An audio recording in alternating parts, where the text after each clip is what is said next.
Periods వచ్చినా నీ కాలేజ్కి లేట్గా పోతే ఆ లెక్చరర్ తిట్టిన మాటలు తట్టుకోలేక బ్రెయిన్లో బ్లడ్ అయితే చనిపోయింది ఒక స్టూడెంట్.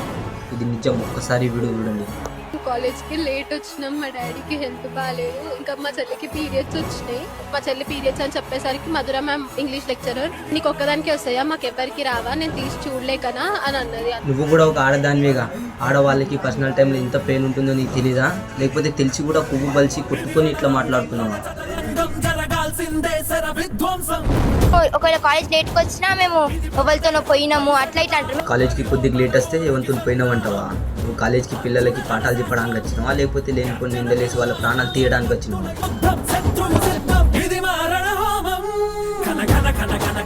ఈరోజు నువ్వు మాట్లాడిన మాటలకి ఒక అమ్మాయి ప్రాణం కోల్పోయింది.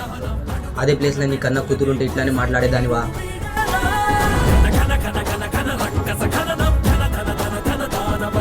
దయచేసి గవర్నమెంట్ని దీని మీద సీరియస్ యాక్షన్ తీసుకుని ఇలాంటి లెక్చరర్ని ఈ కాలేజీలోనే కాకుండా ఏ కాలేజీలో లేకుండా తొలగించాలని కోరుకుంటున్నాను. జై హింద్.